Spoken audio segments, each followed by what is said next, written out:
On va parler des aspects de la propriété intellectuelle, donc de la mise en valeur de l'innovation et de la technologie de l'entreprise. Et plus tard, on va approfondir les exercices que je présentais hier, également le profil, et donc améliorer les profils de notre ami de la Tunisie entrepreneur, un jeune entrepreneur. De façon à que au cours des prochaines semaines, on peut les promouvoir à travers le réseau des petites et moyennes entreprises enterprise au niveau européen. Donc, c'est une opportunité. Donc, on doit compléter les profils de ce jeune entrepreneur pour le promouvoir.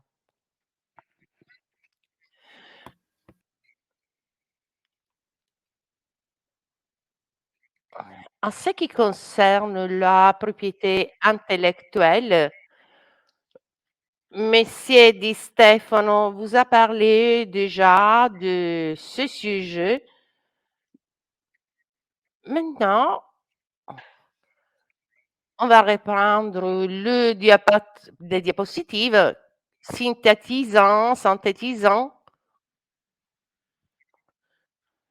le super l'aide que les agences de l'Union européenne donnent aux petites et moyennes entreprises et aux startups afin qu'elles puissent se protéger contre éventuelles imitations, acquisitions de la part des autres entreprises. Donc, l'imitation du savoir-faire.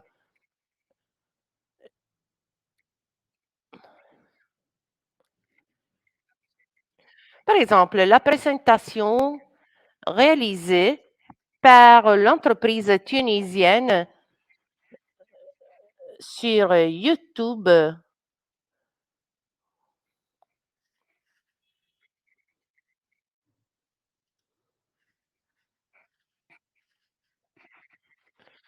Voilà, votre présentation. Et cela montre comment l'entreprise a sûrement développé une connaissance suffisante pour pouvoir entrer sur le marché.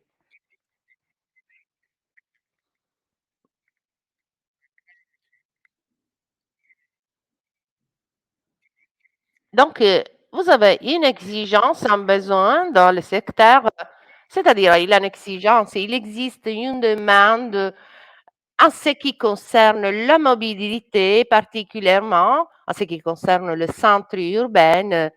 Il y a un besoin concernant la pollution des centres urbains, donc à l'organisation de la mobilité. Donc, il s'agit d'un marché en phase de développement qui nécessite deux solutions technologiques et donc il y a un espace pour beaucoup d'entreprises pour entrer dans ce marché. À ces propos, l'une de nos clientes, euh, je vais la identifier dans notre zone, a développé des systèmes pour la gestion de la mobilité. Elle travaille très bien dans ce secteur. Il s'agit d'une start-up qui est devenue une entreprise plus structurée dont l'entrepreneur collabore avec le département d'informatique dans une perspective de collaboration, donc pour faire de l'innovation. Donc, la propriété intellectuelle au niveau européen,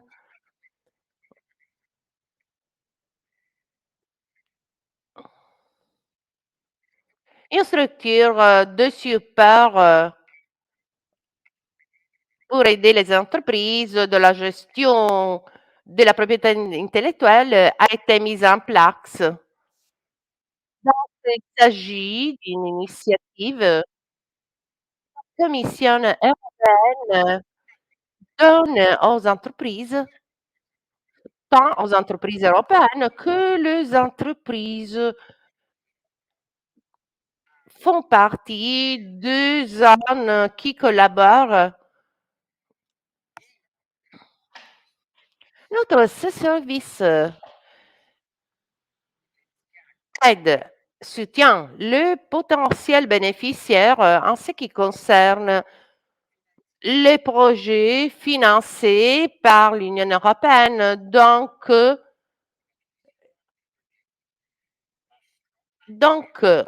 on peut avoir des résultats concrets par cette initiative et dans le contexte du projet, on doit se protéger pour éviter que d'autres peuvent imiter et donc on doit mettre en valeur l'activité réalisée au niveau de business transnational.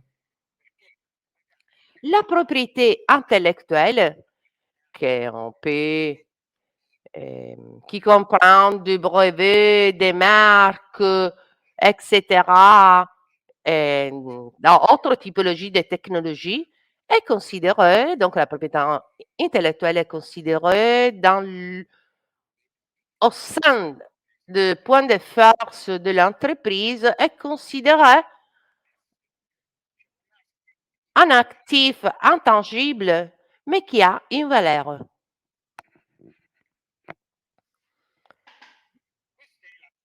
Voilà la structure mise en place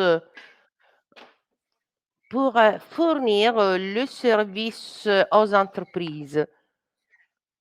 Et donc, il s'agit d'une European IP Helpdesk Team, IP Helpdesk Team, organisée auprès d'un consortium qui comprend 4 partenaires spécialisés dans les thèmes liés à la propriété intellectuelle. La philosophie qui découle de cette structure, c'est une approche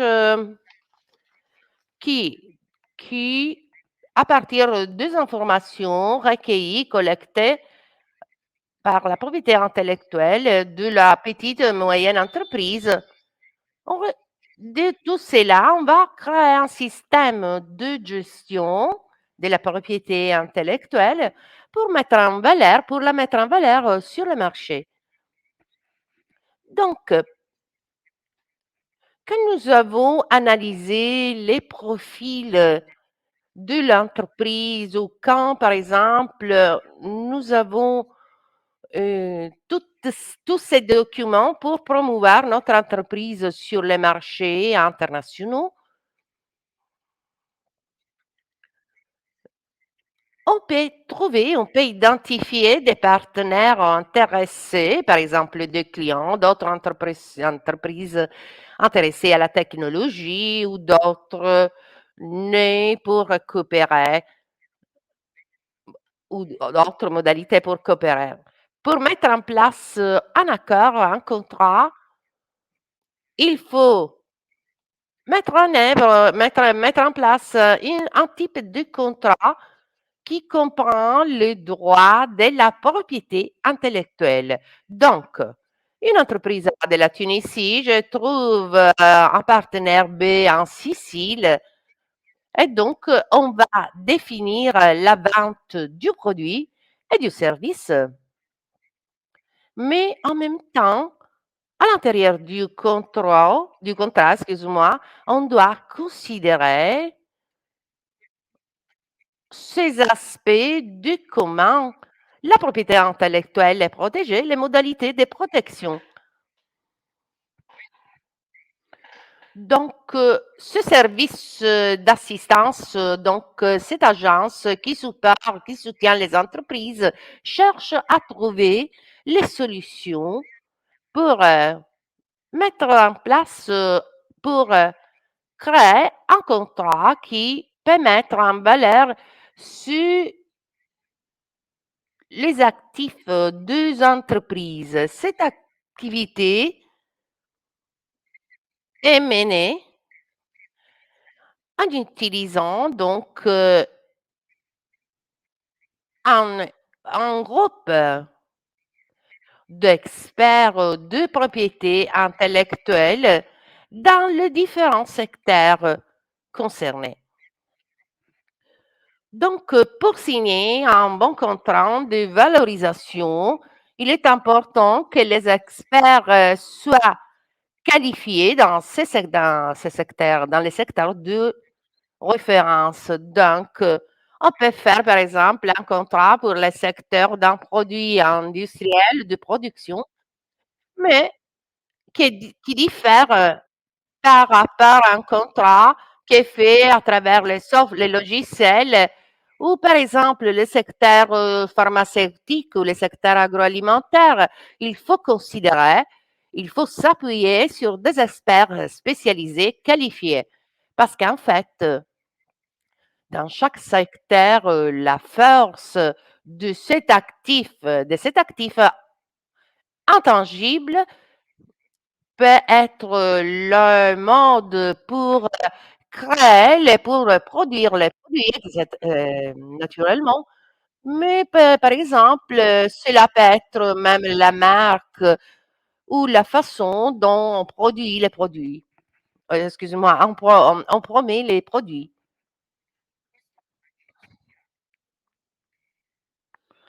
Cette agence, une agence d'assistance helpdesk, peut mettre en place toutes les formes de la propriété intellectuelle. Donc, mettre en lumière pour tous les bénéficiaires toutes les activités que l'entreprise mène pour mettre en valeur l'entreprise même. Quels sont les bénéfices de ces services? Les bénéfices sont par exemple aider la stratégie d'internationalisation de l'entreprise et du business de l'entreprise au niveau international. De cette façon, l'intermédiation entre une entreprise et une autre entreprise ou quand on a des collaborations avec les recherches, donc la collaboration entre l'entreprise et la recherche. Donc, hier, nous avons vu un partenaire potentiel pour l'une de deux entreprises, l'entreprise agroalimentaire, pouvait être une collaboration avec un centre de recherche, une université de la Sicile, qualifiée dans le secteur de capteurs. Donc, même dans ces cas, l'en- notre entreprise, l'entreprise en Tunisie, est intéressée à cette innovation, à cette technologie, mais même dans ces cas, les chercheurs de l'université en Sicile veulent mettre en valeur cette recherche. Et donc, on doit faire un transfert de savoir-faire entre les universités et l'entreprise. Donc, d'un côté, on va protéger l'entreprise, de l'autre, si l'entreprise a besoin de connaissances, on doit mettre à point un accord pour pouvoir transférer cette connaissance en tant qu'un modèle d'innovation ouverte de l'étranger à notre secteur, à notre contexte. La couverture géographique de ce bureau comprend autres pays membres, même autres pays, parce que en fait, maintenant, vous pouvez voir cette diapo. Monsieur Di Stefano l'avait expliqué probablement. Parmi les différents bureaux, les agences et services d'assistance, il y a un helpdesk avec l'Afrique. Africa Intellectual Property IPSMA Helpdesk. Et dans ce document,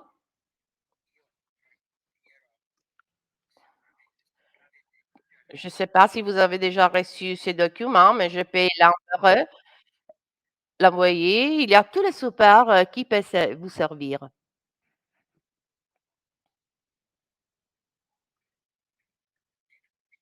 Voilà, cette diapo, donc la couverture géographique, le membre de l'Union européenne, les membres qui collaborent avec l'Union européenne et avec les projets de coopération. Dans ce schéma, nous avons aussi inséré Horizon Europe and Horizon Europe Associated Countries. Il faut savoir que le programme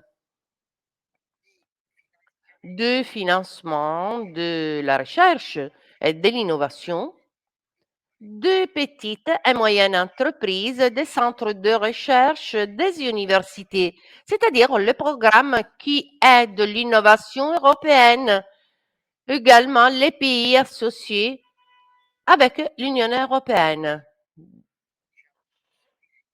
Donc, il y a centaines de programmes dont certaines sont adressées aux petites et moyennes entreprises et aux startups. Et donc, il s'agit des ressources que le pays européen met en place pour supporter les entreprises, les centres de recherche, les universités à réaliser des projets d'innovation, de recherche et de transfert de technologie.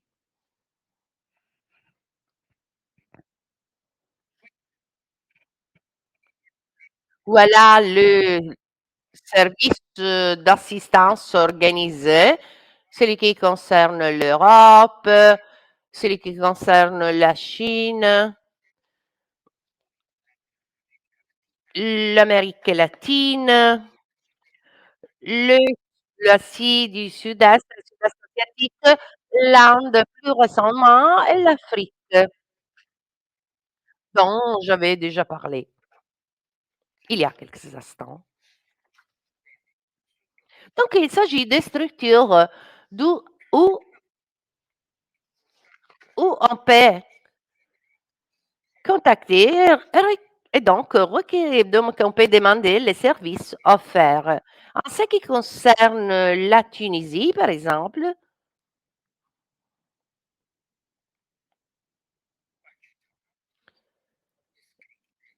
il y a toutes les informations offertes par ce helpdesk, ce service d'assistance.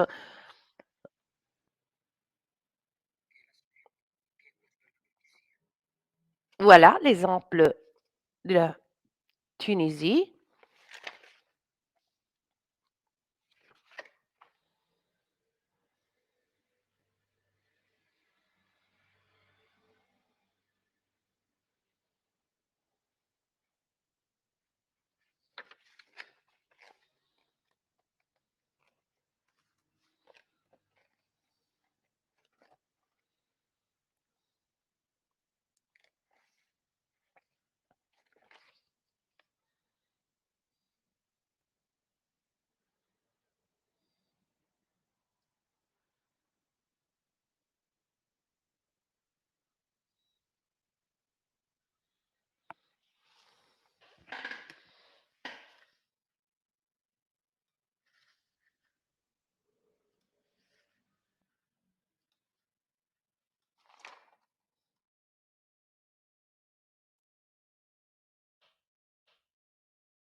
Donc,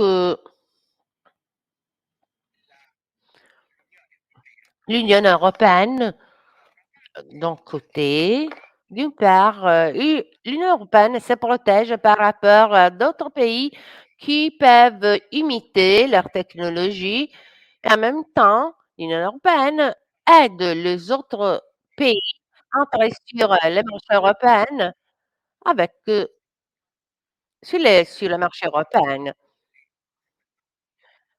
Et donc, en ce qui concerne les problèmes de la propriété intellectuelle, la Chine a de grandes capacités d'imiter, de transférer du savoir-faire.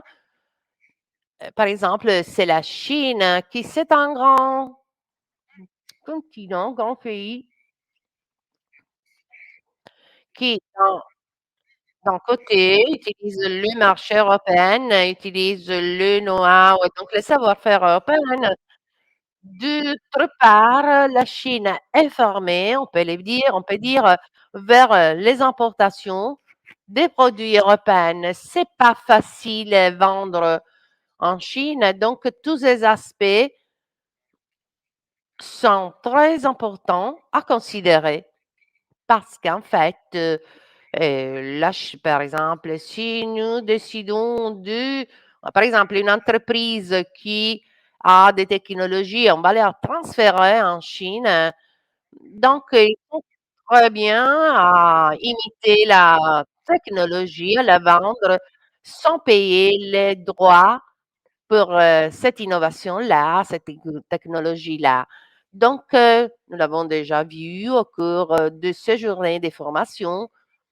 Quand on fait de l'innovation, de la recherche, tout cela signifie investir du temps, de l'argent. Donc, il n'est pas facile de développer les savoir-faire. Et donc,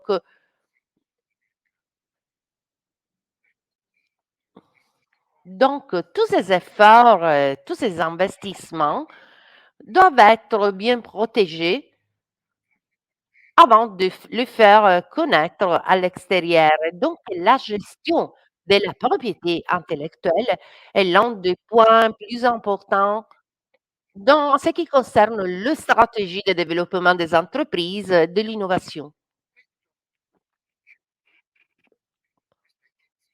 Ce centre, cette agence offre toute une série de services. D'un côté, nous avons les services de formation spécifiques. On utilise, par exemple, des séminaires qui expliquent, par exemple, il y a plusieurs séminaires. Il y a des séminaires plus spécifiques qui sont vraiment adressés à des types spécifiques d'entreprises des secteurs industriels. Puis, on a un site web. Par exemple, le site de l'Afrique, voilà, vous pouvez le voir sur l'écran. Par exemple, si vous écrivez IPR Afrique ou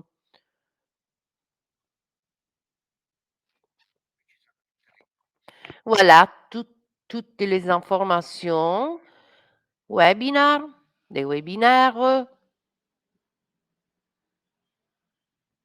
Il y a beaucoup d'événements concernant ce secteur.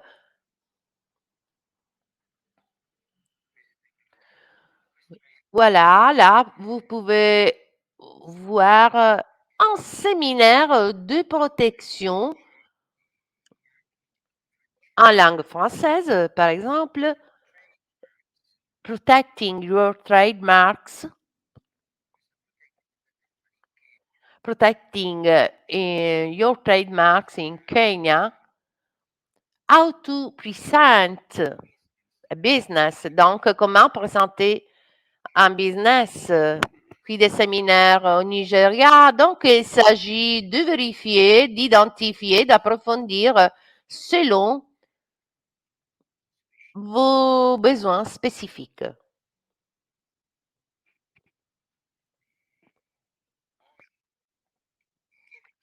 Après, il y a les événements organisés.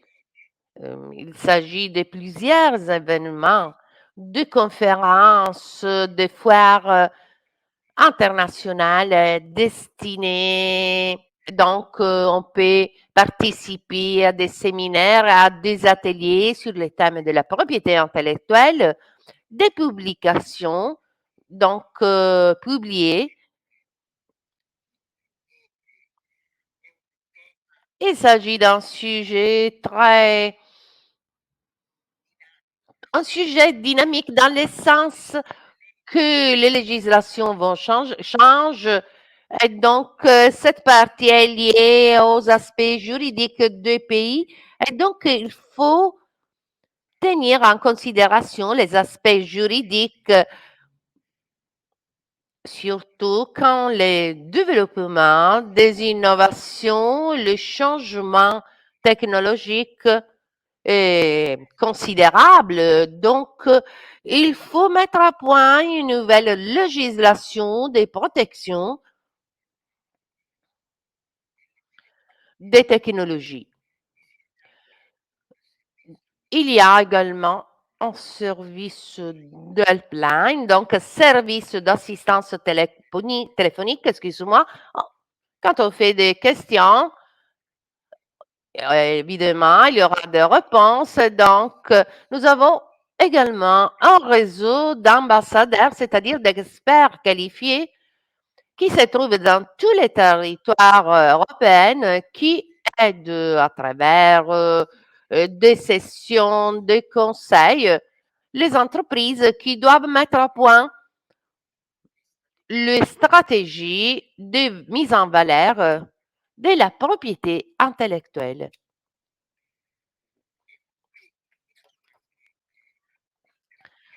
Vous pouvez voir sur l'écran, il y a des schémas qui nous montrent ces initiatives réalisées. Le site web, la formation, les publications, les contenus audiovisuels et les réseaux sociaux qui sont clairement les outils plus récents pour promouvoir, pour faire connaître quels sont les services dans ces secteurs.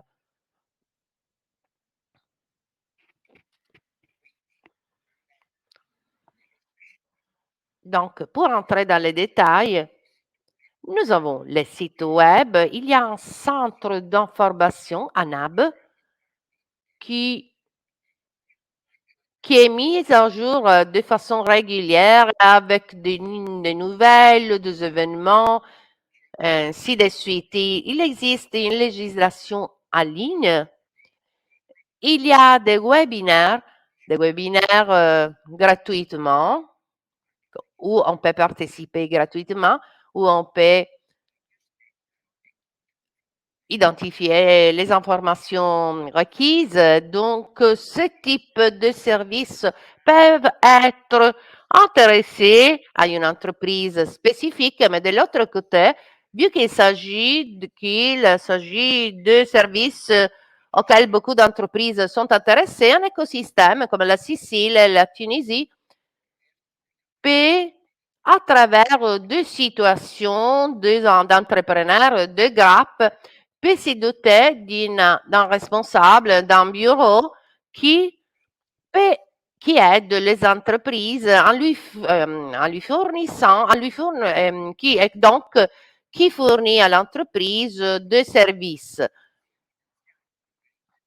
Et donc, l'entreprise doit faire face à beaucoup de problèmes financiers en ce qui concerne les services, etc. Donc, donc pour l'entreprise, est très important être accompagné dans les phases de croissance, de développement.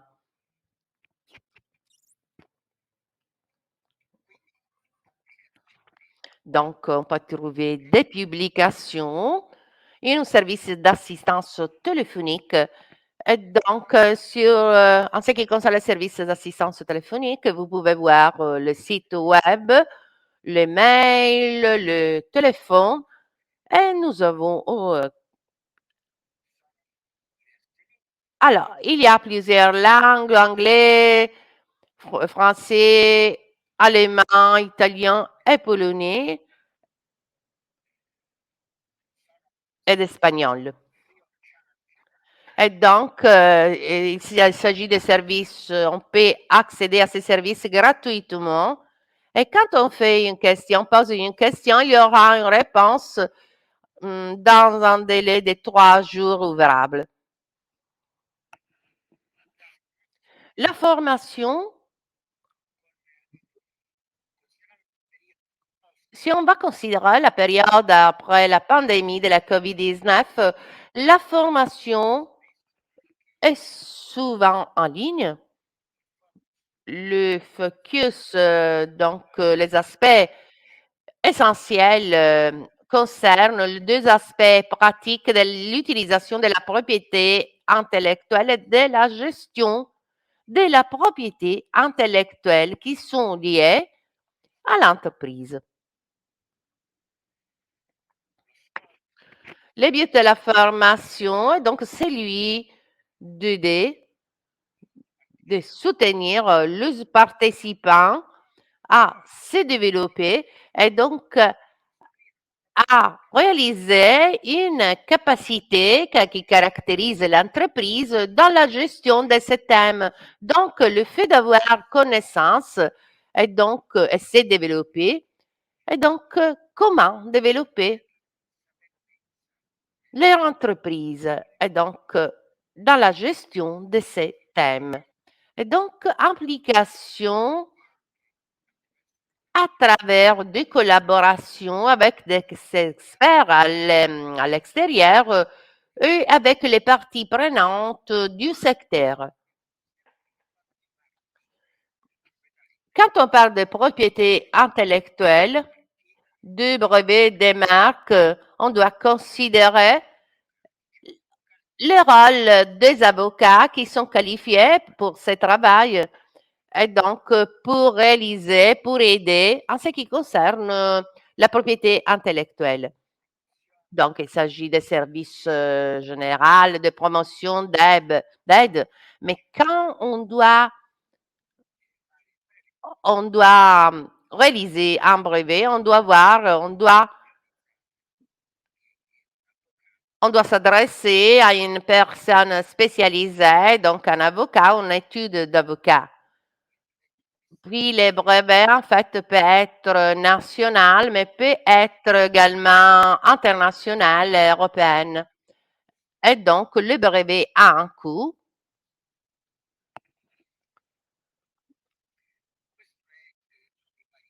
Voilà les différents modules des cours de formation qui sont réalisés, une partie d'introduction, les modules qui concernent l'entreprise, d'autres choses qui concernent le projet.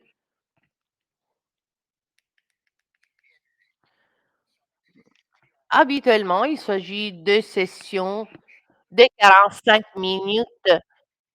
Il Il y a aussi 15-30 minutes de questions et réponses qui sont réalisées à travers le système GoToWebinar. Le numéro minimum est de 30 participants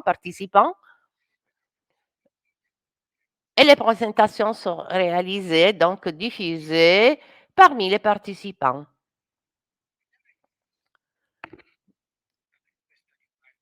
Tout cela concerne les différents cours qui ont été organisés au début avec la participation. Il s'agit de 4% d'entreprises, puis il y a des chercheurs, des conseillères, membres de de l'administration publique qui gèrent ce projet. 10 000 personnes ont été formées à travers ces services.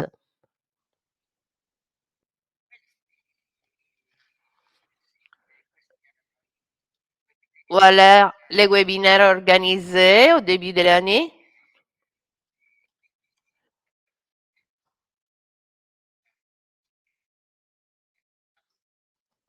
Pour comprendre la spécialisation, en février, un webinaire sur les biotechnologies. Puis nous avons un webinaire sur la commercialisation. Puis on a réalisé un webinaire sur les projets Horizon et donc les programmes de recherche. En mars, un autre projet sur l'intelligence artificielle. Puis il y a un autre projet sur la protection des technologies médicales en termes actuels, vu les besoins de systèmes de technologie dans le secteur de la santé. Un autre webinaire sur comment on fait un accord en ce qui concerne un consortium de coopération. Et voilà un séminaire sur les transferts de technologie. Alors, voilà le séminaire principal et à travers la propriété intellectuelle en Afrique. Notre ami donc de la Tunisie peut vérifier les cours, les séminaires, les prochains séminaires selon ses besoins spécifiques en ce qui concerne son système. Voilà. D'autres diapos. Oh, maintenant, on va faire une pause. On va faire une pause de 20 minutes. Et donc, puis, donc, on peut faire une pause de 20 minutes. Donc, à tout à l'heure. On se revoit à 11h10. D'accord, Monsieur Zagar? Oui, ok. OK. Tout à l'heure. À tout à l'heure.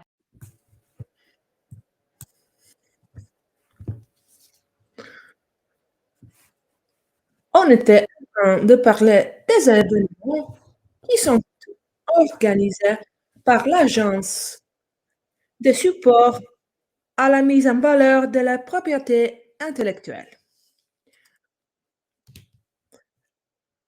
Un autre aspect supporté par l'agence, c'est la coopération avec les parties prenantes. C'est une façon pour impliquer tous les sujets qui sont intéressés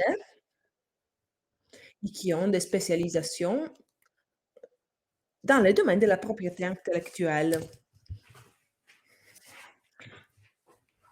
Ils sont des experts des brevets, mais les gens qui participent sont des personnes, des industries, des universités, mais aussi les parties prenantes qui font des activités dans le processus de brevet. Les agences gouvernementales, les bureaux publics, les agences nationaux et internationaux qui donnent leur support dans le processus. Comme je disais avant, ce sont les principaux helpdesk, la Chine, dans le sud-est de l'Asie, en Afrique et l'Amérique latine. Et ici, vous trouvez le lien au site internet pour regarder le site internet de ce helpdesk.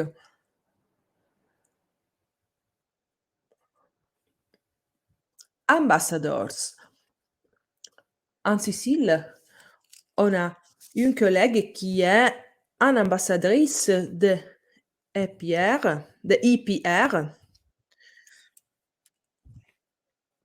C'est une façon de créer un réseau des experts qui, normalement, se met toujours au jour Ils échangent des bonnes pratiques entre eux pour améliorer constamment les supports aux entreprises. Comme ça, il fait de la promotion et de la formation euh, et il diffuse des connaissances sur ces thèmes. Ici, vous voyez les pays européens qui sont impliqués. Les réunions se déroulent à Bruxelles, normalement, mais aussi dans des autres endroits où les partenaires habitent. Est-ce qu'il y a des questions sur ce thème?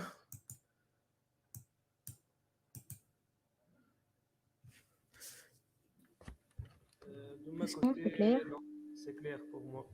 Ok, je le dis au professeur, tout un petit instant.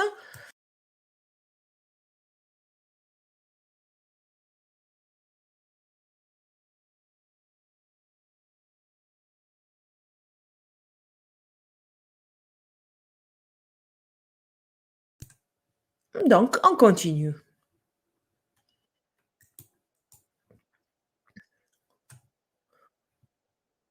Un autre point qu'il faut approfondir,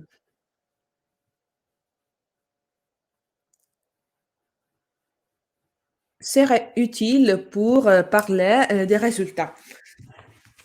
Comme on a déjà vu,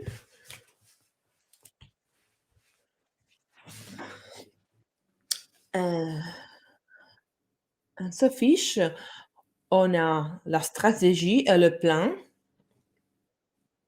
à droite, les activités et les actions spécifiques qui sont réalisées avec les buts d'achever des résultats et un impact sur l'entreprise. Ici, on a les activités horizontales dont on parle, la communication, une partie de dissémination, une partie d'exploitation des résultats.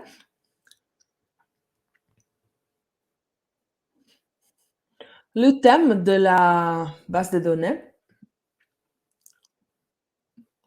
si on doit breveter ou organiser une recherche, il faut que nous considérons et faire une vérification pour voir s'il y a déjà des brevets sur ce thème.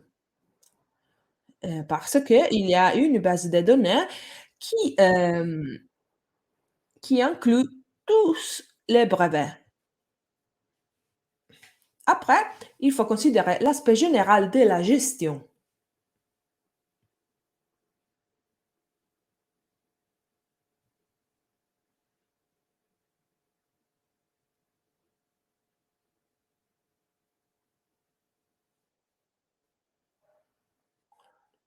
En tout cas, tous ces thèmes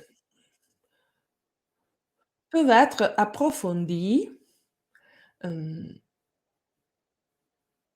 contactant directement l'helpdesk. Voilà une fiche avec les adresses du site web, les mails et tous les liens au réseau social pour trouver des informations, pour entrer en contact avec l'organisme.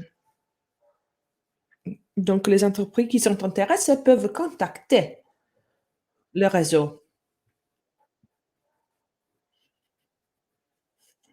Tout cela, euh, tout cela concerne les projets européens. En fait, on parle de propriété intellectuelle et participation de petites et moyennes entreprises à projets de collaboration. Qu'est-ce que c'est cela?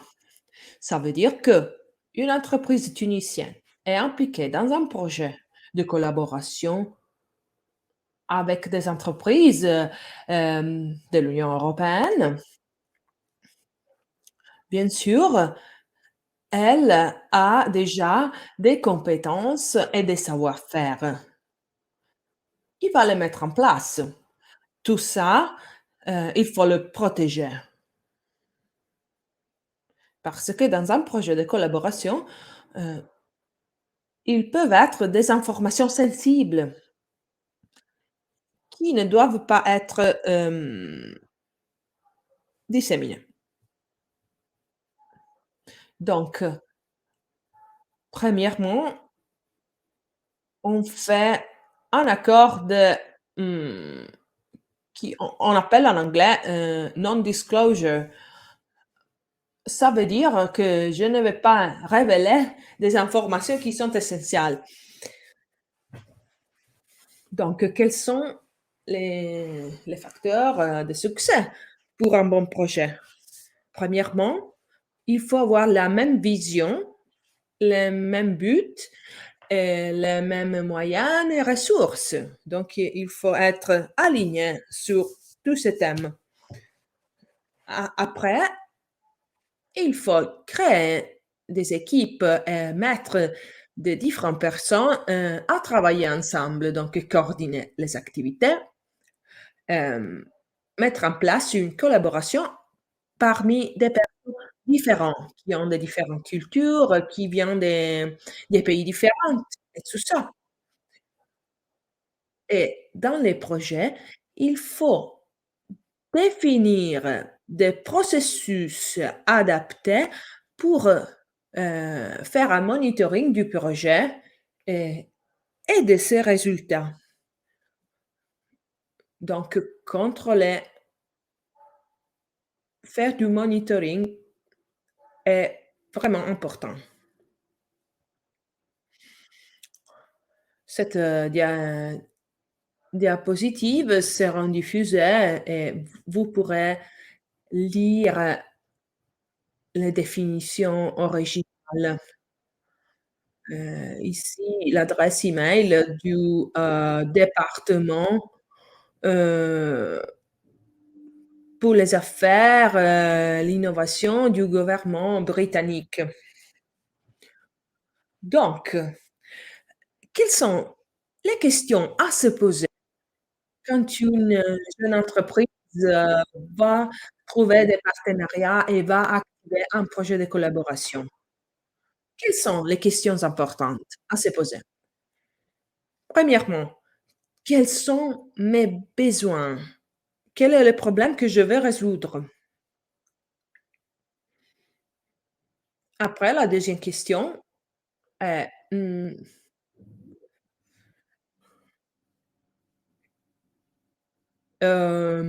qu'est-ce que sont les ressources, les choses que je peux mettre en commun? Ça concerne moi et les autres aussi. Troisième question, heu, qu'est-ce que je désire? Qu'est-ce que je vais obtenir, en termes de résultats, des avantages, grâce à ces collaborations? Quatrième question, quels sont les problèmes, les risques principaux que je peux trouver, que je peux identifier dans cette collaboration?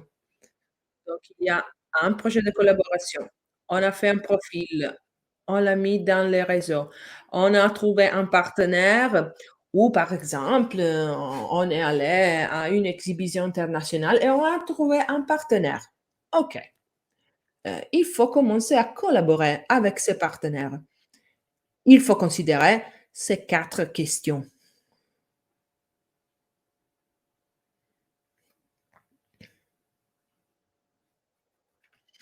Dans les projets de collaboration, le point de vue de l'entreprise a des caractéristiques très précises. Heu, Par exemple, dans le cas d'une jeune start-up, quand je veux commencer à collaborer avec quelqu'un, je ouvre la porte, de mon entreprise et Et je peux accueillir des autres entreprises, des autres pays et tout ça. Donc, quels sont les risques? Premièrement, je peux perdre le contrôle de mon savoir-faire, de mes connaissances, de ma capacité de faire les choses. Parce que quelqu'un d'autre peut l'exploiter. Un autre risque, mon entreprise est trop petite si on la compare avec des autres partenaires. Les petites entreprises sont très ambitieuses et ils vont trouver des autres possibilités. Mais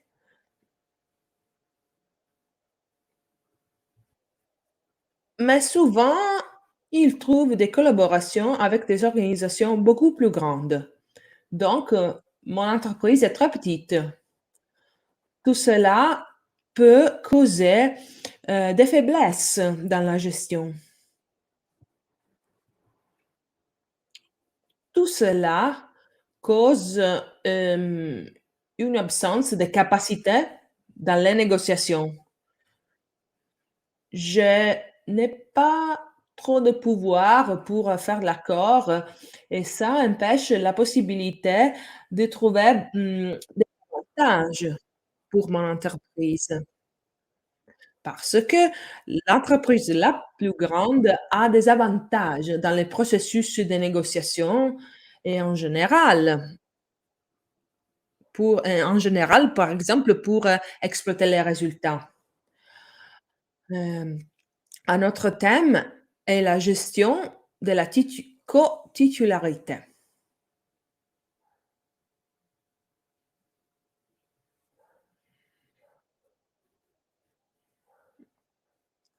La titularité du résultat sera à qui? Par exemple, si on parle d'un titre dans la presse sur l'accès dans l'entreprise, est-ce qu'un des partenaires peut se considérer responsable de ça ou il faut prendre un accord pour, pour les deux entreprises qui vont être co-titulaires? Un autre thème est le manque, la quantité limitée de ressources et de temps. Parce que les entreprises peuvent avoir très peu personnel. Et le personnel est engagé sur beaucoup d'activités. Tout cela cause un manque de temps et de ressources à dédier au projet.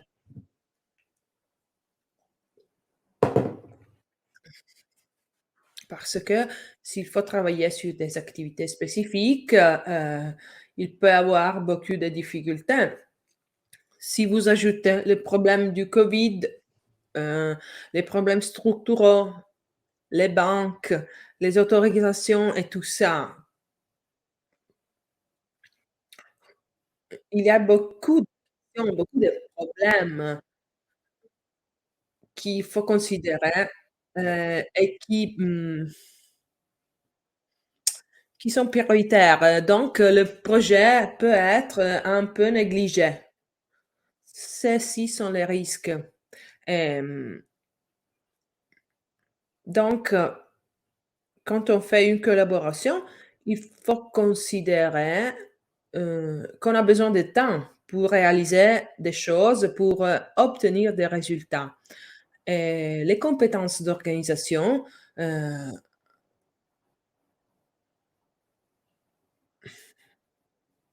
ne sont pas suffisamment considérées, parce qu'on pense de faire beaucoup d'activités, mais en réalité, on peut avoir des problèmes avec les ressources humaines à l'intérieur de l'entreprise. On a vu, dans les dernières leçons, on a vu, qu'une entreprise, a des différentes phases et donc il faut considérer tous ces problèmes.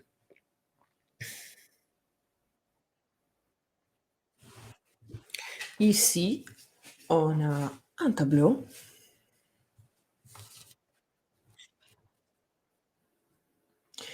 qui, qui parle du cycle de vie du projet.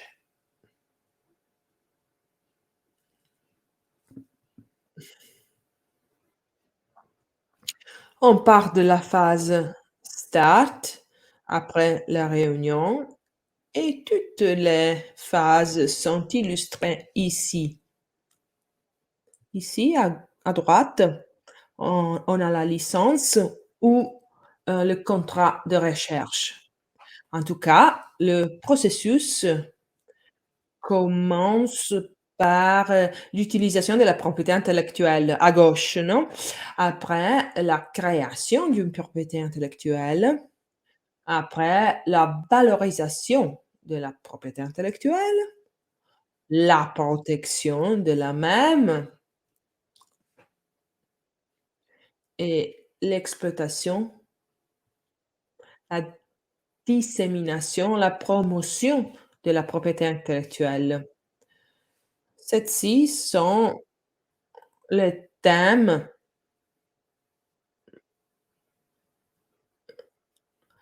ceux-ci sont les thèmes, sont les modes d'utilisation de la propriété intellectuelle. Et ici, vous pouvez voir toute une série de travail à réaliser dans les phases. Donc, une entreprise peut choisir, selon son niveau de développement et d'exploitation de l'idée, quel travail faire et focaliser son attention sur un de cet aspect choisi. Il est très important de faire des accords écrits, MOU, Memorandum of Understanding, comment dire, des accords où on se comprend, parce que ici, on établit les fonctions des partenaires dans le projet. Voilà quelques renseignements, quelques conseils pratiques à considérer. Premièrement, consulter les documents et connaître les régulations de la propriété intellectuelle. Deuxième point, s'occuper des questions concernant la confidentialité.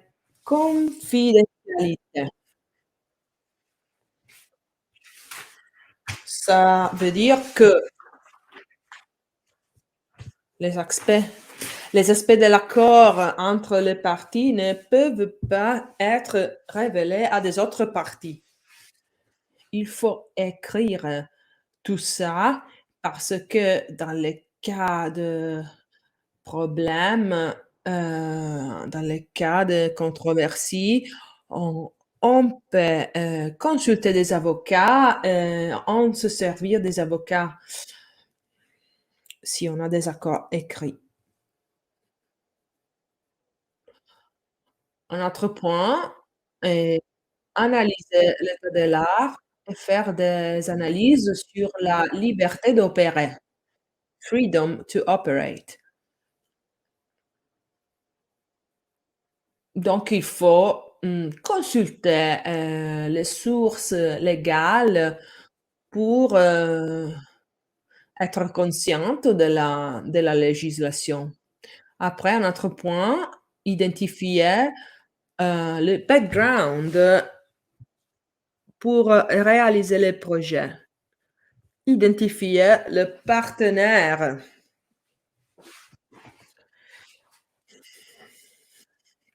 Dernièrement, il faut évaluer la nécessité de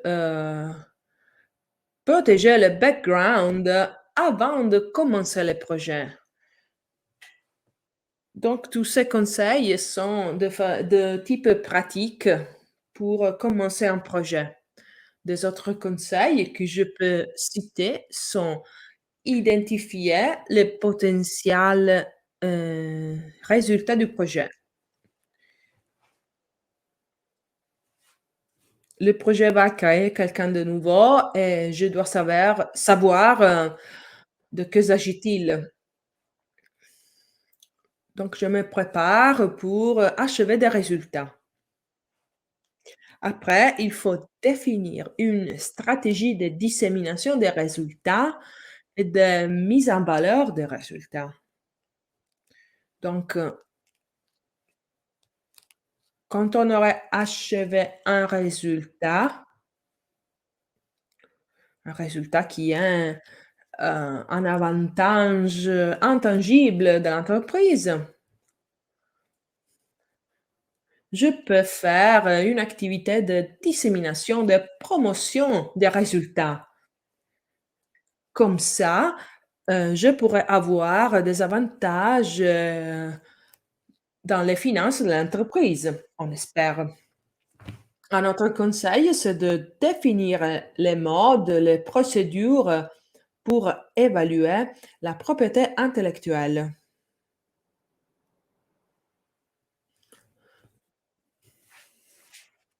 Il faut considérer que tous ces aspects ne sont dirigés à une petite entreprise, comme notre start-up. Mais notre start-up, quand même, on espère qu'ils vont se développer, qu'ils vont passer à un autre niveau.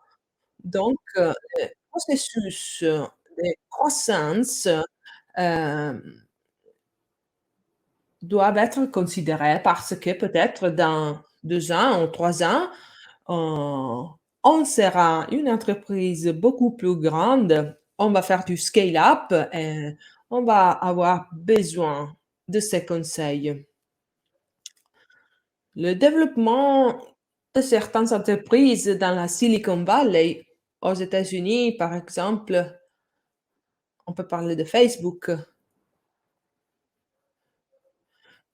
Il y avait un film aussi sur l'histoire de la naissance de Facebook, sur son propriétaire. Le film raconte un petit peu la technique qu'il avait développée pendant ses études universitaires chez le MIT, Massachusetts Institute of Technology.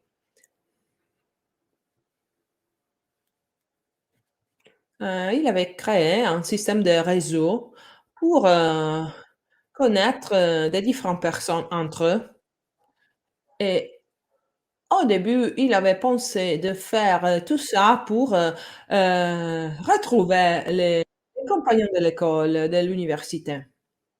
Après, l'évolution a eu lieu et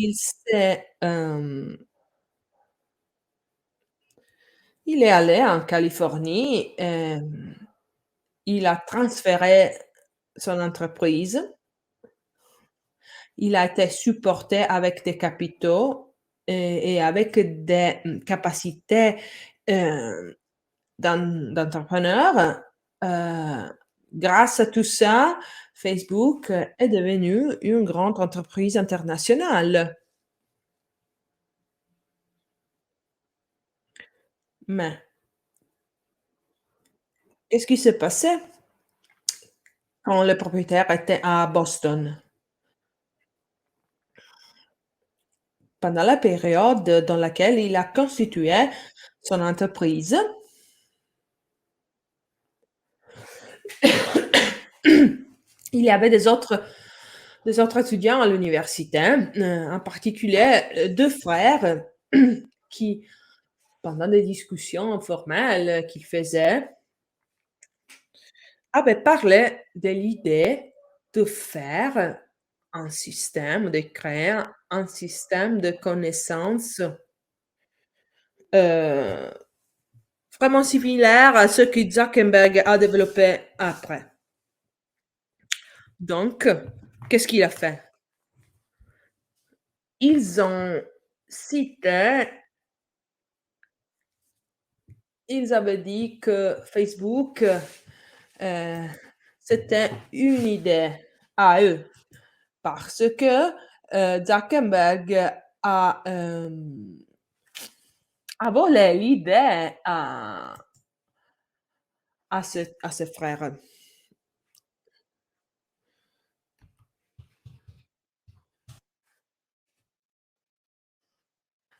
L'action de justice a duré beaucoup d'années et à la fin, Zuckerberg a dû payer les dommages à ses deux frères. Au début, on ne se rendait pas compte de l'impact de cette entreprise. Le problème était qu'au début, Zuckerberg ou les frères auraient dû protéger d'une façon légale ses idées.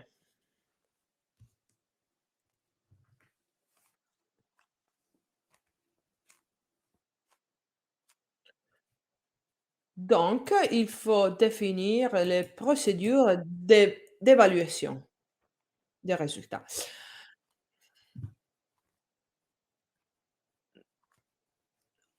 Au début, dans les phases successives, il faut prévoir une structure pour gérer le budget. Celle-ci, euh, celle-ci est une autre série de conseils que je vous donne. À ce point, on pourrait faire une autre petite pause et on se revoit dans un quart d'heure.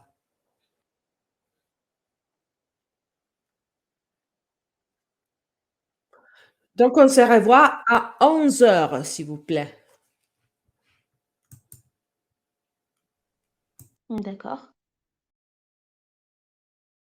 À plus tard. On va recommencer notre session de formation. Alors, nous avons vu les conseils de la conception. Maintenant, on parlera d'une start-up, c'est-à-dire l'entreprise qu'on suit au cours au sein de ces projets. Alors, quelles sont les premières questions qu'on doit se poser quand on rencontre une start-up, donc une jeune entreprise? Et donc, comment l'idée est née?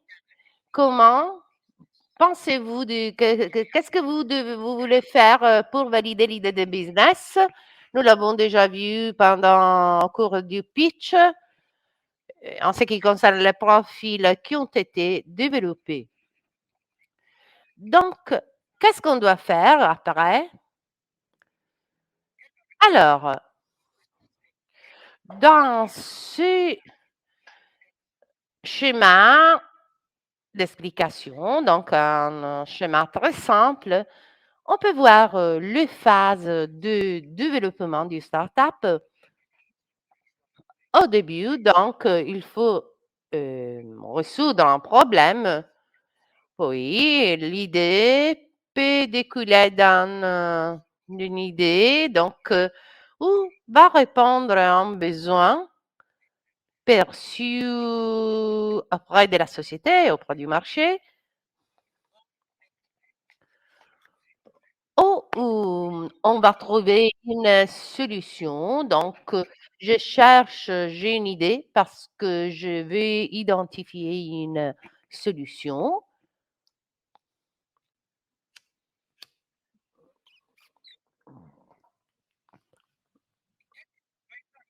Quels sont les problèmes auxquels une entreprise doit faire face? Donc, nous avons une équipe. Quel est le problème? Qui est qui a le problème? Avez-vous des compétences spécifiques? Les besoins est-il réel? As-tu un modèle de business? As-tu les bases scientifiques? En d'autres termes, quand je commence à développer la première phase de l'idée, puis Donc, on doit considérer la capacité de mettre en œuvre ces idées.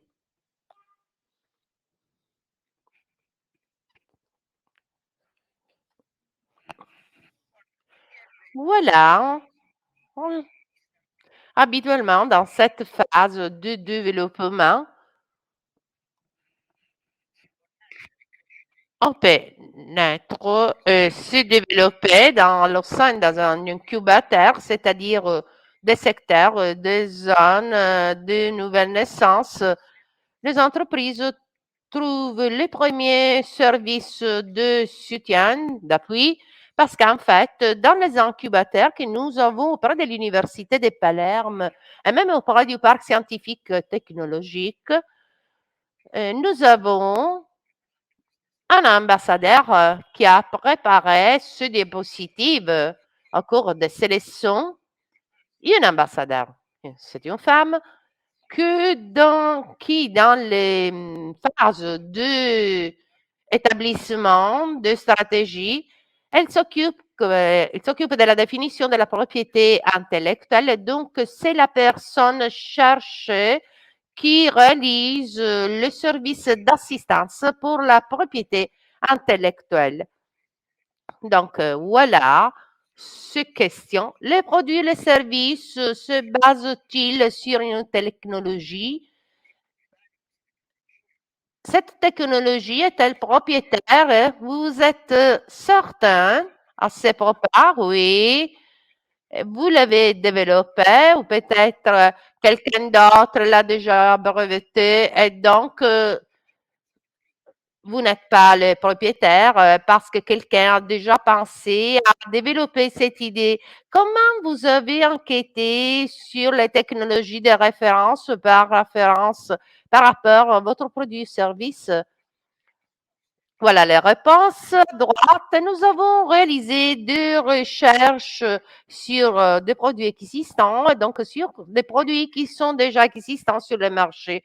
Avez-vous jamais pensé que les bases de données qui concernent le brevet peuvent être une source riche d'informations? À droite, nous ne l'avons jamais considéré de ce point de vue. Et pour le moment, nous sommes en mesure d'évaluer la possibilité de breveter. Et donc, en parallèle à l'activité que nous avons en ce qui concerne la création de l'entreprise, la mise au point du modèle économique, nous devons utiliser des personnels qui peuvent nous aider à évaluer à travers monitorer, identifier à travers les bases de données d'autres activités ou technologies ou systèmes similaires à ce que nous sommes en train de développer.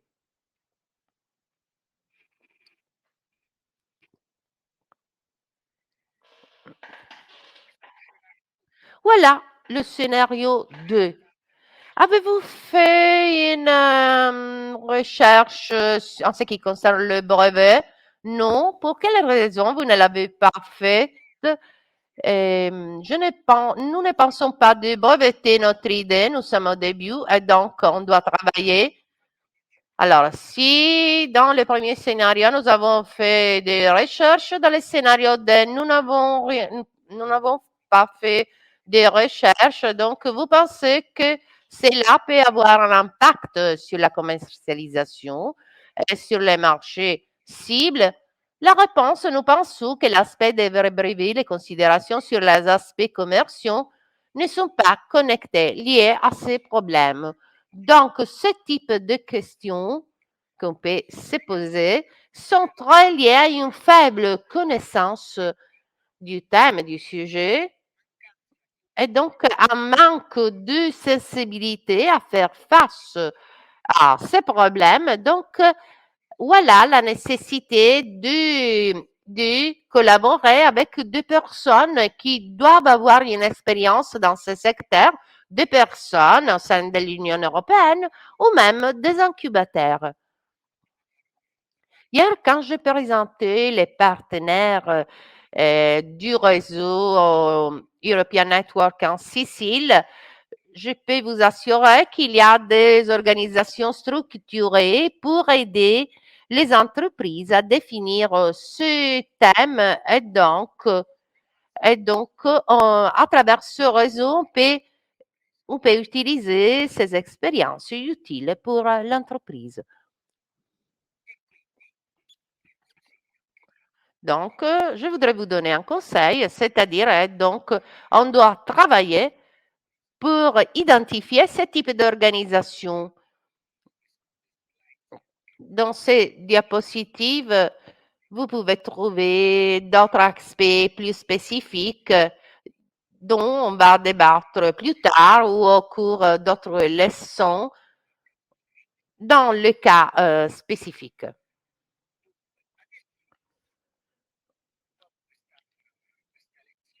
Après cette leçon, donc, je vais rappeler aux participants l'UPR Africa, le partenaire du Enterprise Network de la Tunisie.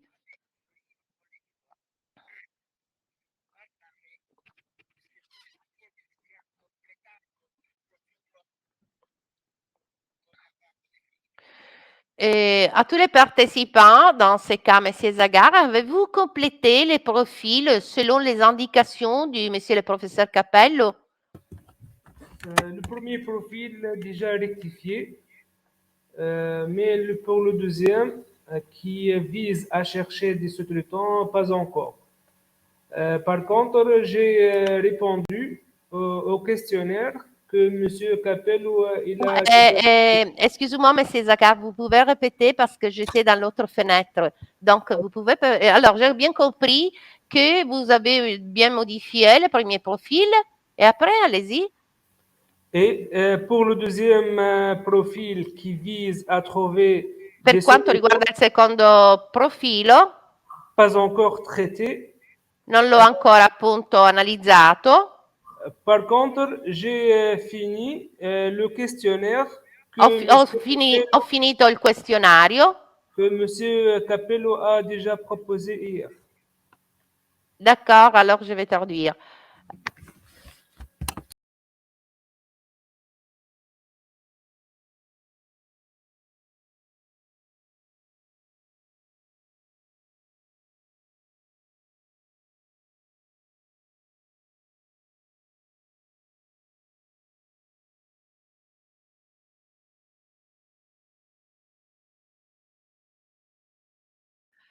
Alors, je vous prie de m'envoyer votre travail maintenant.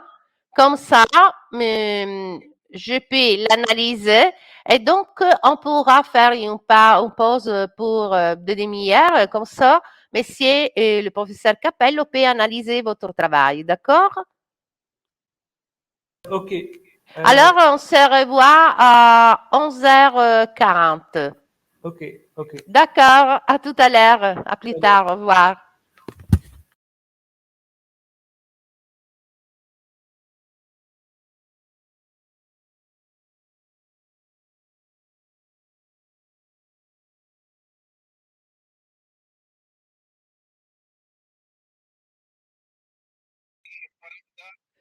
Monsieur Zagar, alors, le professeur Capello attend votre travail, votre formulaire, etc. D'accord? Oui, ok. À plus tard. Au revoir. De retour pour notre session de formation. Donc, pour conclure ces parcours de formation, nous avons réalisé des entraînements, des exercices et donc on va analyser les exercices et surtout les exertations réalisées par M. Zagar. En ce qui concerne le questionnaire, donc j'ai mis en place le données, les réponses. Vous voyez ce rapport, un aperçu des rapports que je vais envoyer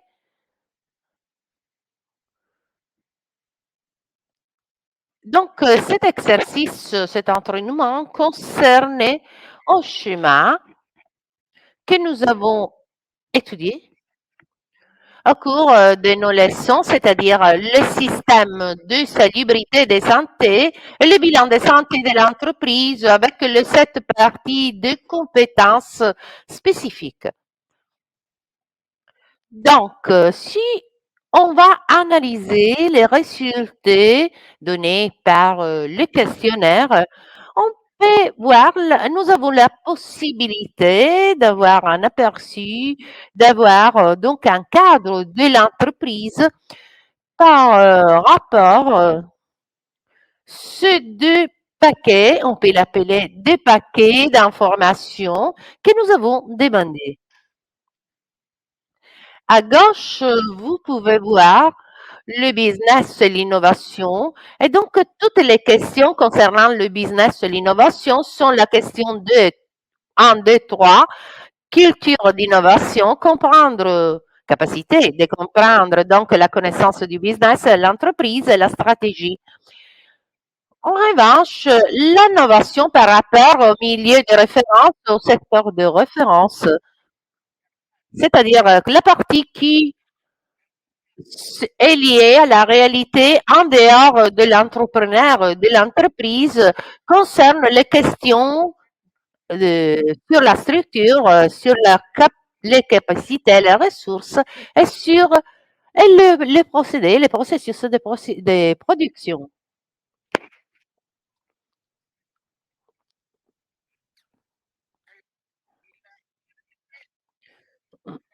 Donc, l'entreprise, donc vous, monsieur Zagar, vous avez rempli tous les questionnaires.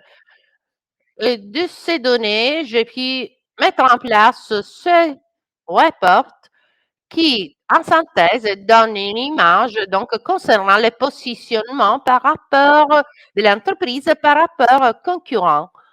Ces données découlent d'une base de données ou d'autres entreprises, par exemple, plus de 800 entreprises qui ont qui ont réalisé ce questionnaire et donc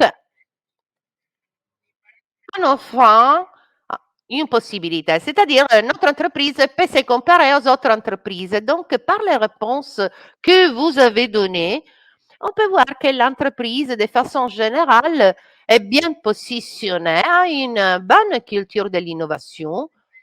Votre entreprise tunisienne, vous les voyez en bleu.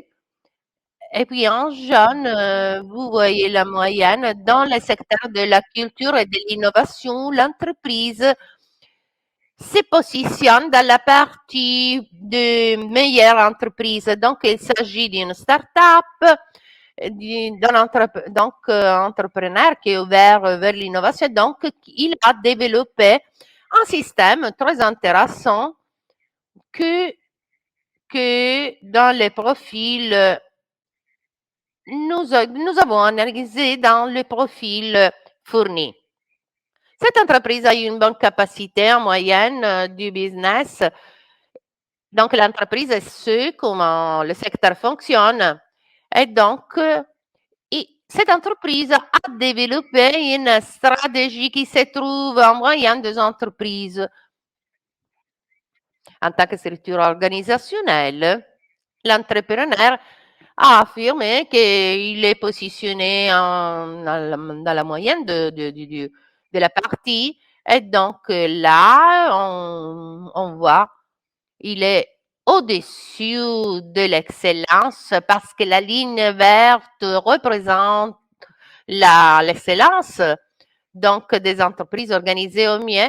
Donc, le point faible concerne les capacités et les ressources et on peut également les processus mis en point qu'on doit être amélioré. Mais c'est normal parce que les problèmes de l'entreprise, dans la phase initiale, l'entreprise n'a pas les ressources financières suffisantes dans ce moment pour pouvoir organiser l'entreprise comme, comme l'entrepreneur souhaitait. Donc, il faut il faut collecter les ressources nécessaires pour le développement de l'entreprise, pour avoir du succès. Donc voilà la position synthétique. Puis après, il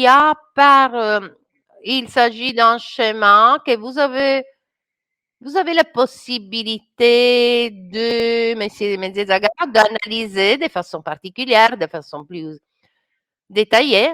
Mais voilà les résultats que vous avez donnés. Le résultat de l'entreprise tunisienne, de la Tunisie. Donc, vous pouvez voir également les entreprises plus faibles. Il y a une différenciation des résultats parmi les entreprises. Les points de faiblesse concernent les capacités, les ressources 54 par rapport à la moyenne de 67,3%. Voilà, c'est un schéma qui met en relation l'innovation par rapport à la capacité de prestation sur le territoire. Et même là, vous pouvez voir que il y a des éléments forts, des points forts, et il y a également des points faibles, surtout en ce qui concerne le rapport avec l'environnement. Même là, le réponse sur les capacités, sur les ressources et sur la force financière. Dans ces cas, l'entrepreneur croit que ces ressources sont au-dessus de la moyenne. Donc, pour chaque point, vous trouvez des explications par les réponses que données par l'entreprise. Même là,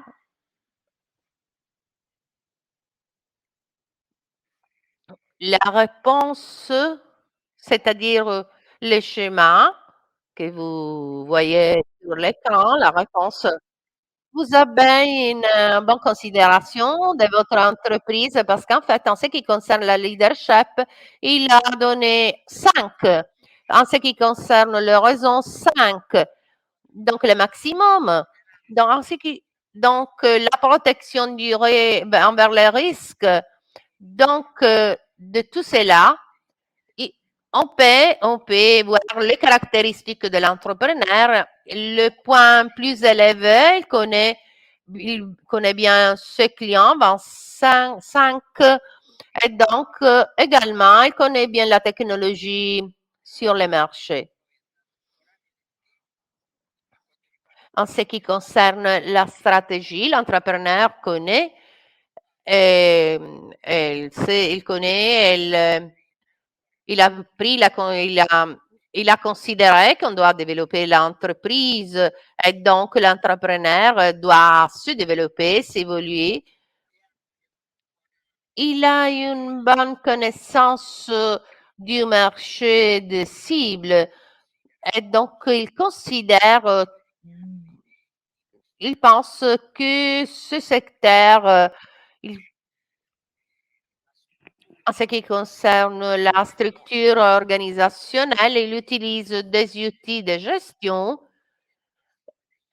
et il se trouve dans la moyenne. Donc, en ce qui concerne l'organisation des ressources